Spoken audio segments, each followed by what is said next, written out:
Hi friends, welcome to my YouTube channel. आज हम हिंदी भाषा शिक्षण की पहली इकाई में दूसरा पाठ है हिंदी वर्णमाला, हिंदी का ध्वनि विज्ञान के विषय को हम आगे बढ़ाएंगे। हिंदी के स्वर, यहाँ आ से लेते हुए अहा तक का स्वर किस तरह है इसके बारे में जानेंगे। पहला है अ, अल्प स्वर। यह ह्रस्व है, अर्धविवृत और अर्ध समृद्ध भी है। इसको अर्धविवृत कहने का कारण यह है कि इनके उच्चारण में जीभ की स्थिति ना तो बिल्कुल पीछे रहती है और ना बिल्कुल आगे, जीभ भी थोड़ा सा ऊपर उठती है। यहाँ पहला जो वर्ण है, पहला स्वर है आ के बारे में, आ की स्थिति किस तरह रहती है इसके बारे में दिया गया है। उदाहरण के लिए हम उच्चारण के रूप में नरक,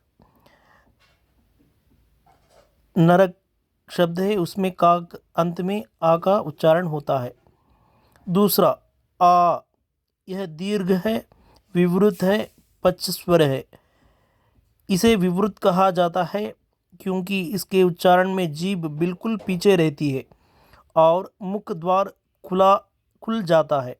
आ तथा आ में केवल मात्रा का अंतर नहीं, वरना प्रयत्न और स्थान का भी अंतर है। उदाहरण के लिए आराम, यह आ उच्चारण आ यह दीर्घ रूप है, यह आ और आ के अंतर मात्रा का अंतर है। उदाहरण के लिए यहाँ दिया गया है आराम।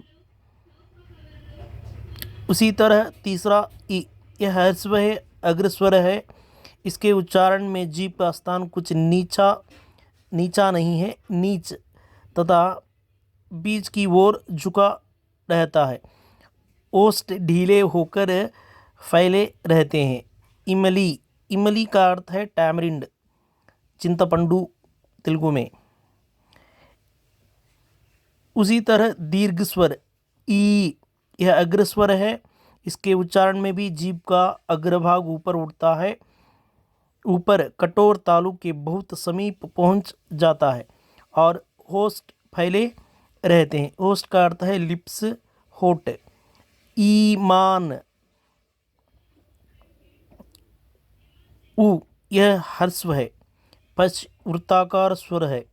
जीभ का पिछला भाग कंठ की ओर पर्याप्त मात्रा में ऊंचा उठता है तथा आगे मध्य की ओर कुछ कुछ झुका रहता है। उषा, उदाहरण के लिए उ, यह दीर्घ है, पश्च